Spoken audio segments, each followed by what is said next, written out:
Good news para sa ating mga senior citizen. Dahil kasalukuyan nang tinatalakay sa Senado ang mga batas upang amyendahan ang Republic Act 10868 o mas kilala bilang Centenarians Act of 2016. Isa dito ang Senate Bill No. 21 na authored by Senator Ramon Bong Revilla Jr.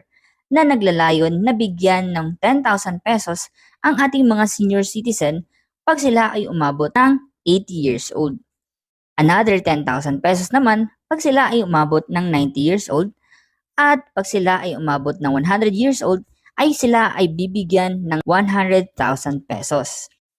Andyan din ang Senate Bill No. 74 na inintroduce ni Senator Aquilino Coco Pimentel III na naglalayon na i-distribute ang 100,000 pesos na cash assistance into 3 tranches. Ayon sa panukala ni Senator Pimentel, bibigyan ng 20,000 pesos ang mga senior citizen na aabot ng 80 years old, 30,000 pesos naman pag sila ay umabot ng 90 years old, at 50,000 pesos pag sila ay dumating sa 100 years old. Ngunit, ano nga ba ang Republic Act 10868 o mas kilala bilang Centenarians Act of 2016? Ayon sa Republic Act No. 10868 o ang Centenarians Act of 2016, lahat ng mga Pilipino na nakaabot ng 100 taong gulang ay makakatanggap ng mga sumusunod. Una, ang Letter of Felicitation o liham mula sa Presidente ng Pilipinas na bumabati sa isang individual sa kanyang pag-abot ng mahabang buhay. Pangalawa naman, ito ang tinatawag na Centenarian Gift na nagkakahalaga ng 100,000 piso mula sa Department of Social Welfare and Development.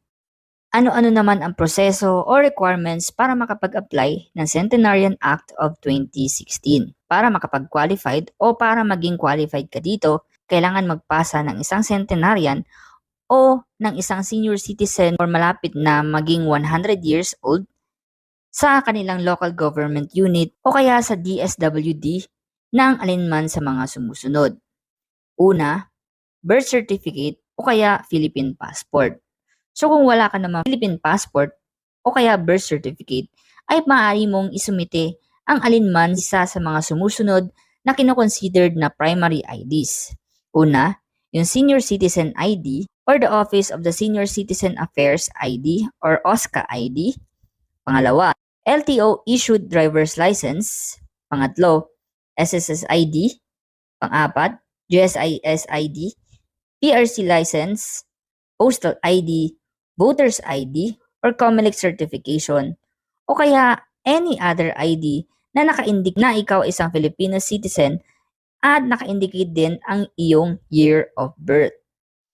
So kung wala ka naman alinman doon sa mga nabanggit na primary ID, ay maaari kang magpasa ng at least 2 na secondary documents. So ano yung mga yon? Una, ang marriage certificate.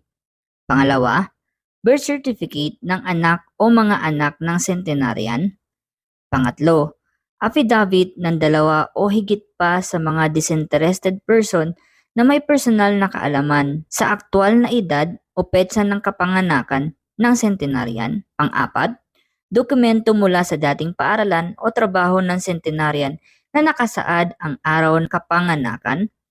At ang panghuli, ang dokumento ng binyag o kumpil na sertipikado ng simbahan.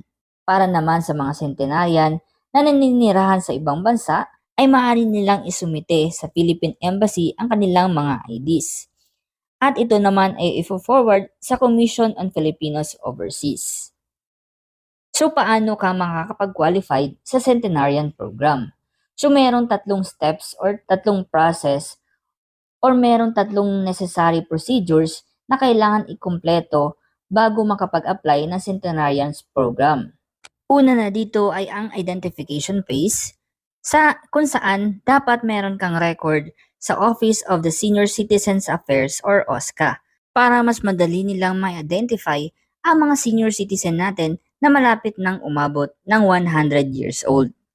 Pangalawa naman ay ang tinatawag na verification phase. Dito kailangan na magsumite ng centenarians or ng ating senior citizen na malapit na mag 100 years old ng kanilang proof or ng kanilang mga valid IDs kung saan nabanggit ko na kanina. So ipapasa nila ito sa Office of the Senior Citizen Affairs kung saan ipapasa naman ito ng OSCA sa City or Municipal Social Welfare and Development Officer na magpaprocess ng inyong dokumento. Pagkatapos noon, ibibigay naman City or Municipal Social Welfare and Development Officer ang listahan ng consolidated and verified na listahan ng mga centenarian na naninirahan sa nasabing lungsod, listahan sa municipal mayor or sa municipality kung saan naninirahan ang mga centenarian. Ito naman ay isusumite sa relevant DSWD field office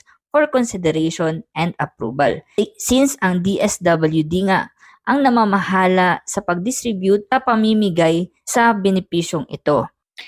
At ang panghuling proseso, ito yung tinatawag na notification of beneficiaries o kaya ang distribution. Once na na-process na lahat ng application, the DSWD field office ay magbibigay ng listahan sa City or Municipal Social Welfare and Development Officer at sa OSCA ng mga final list of centenarians na naninirahan sa kanilang municipality or city na makaka-receive o makakakuha ng Centenarians Act of 2016. At dito na nga, magbibigay ang City of Municipal Social Welfare and Development Officer ng written notification sa mga centenarian o kanilang mga pamilya. At sa unang linggo ng October, kung saan designated as the National Respect for Centenarians Day, o kaya sa actual day kung saan magiging 100 years old ang ating centenarian, alinman sa mga sumusunod ang mauuna, ang DSWD Field Office ay magpapresent or magbibigay ng centenarian's gift na nagkakahalaga 100,000 Philippine pesos as well as the letter of felicitation na manggagaling sa Presidente ng Pilipinas. Samantala, sa kaparehas na araw, magbibigay naman ang local government unit ng centenarian ng plaque of commemoration in addition sa monetary incentive. Samantala naman, bibigay naman ng Tumus Plaque of Recognition para sa mga kamag-anak ng mga namatay na centenarians. At ano naman ang inyong reaksyon at inyong masasabi sa posibleng pag-amyenda sa batas na Republic Act 10868 o mas kilala bilang Centenarian Act of 2016? Para maging updated ka sa mga posibleng maging benepisyo mo bilang isang mamamayan ng Pilipinas, huwag kalimutan mag-like, comment sa bandang ibaba, at mag-subscribe para maging updated ka sa mga susunod kong mga video. Yun lang at maraming salamat.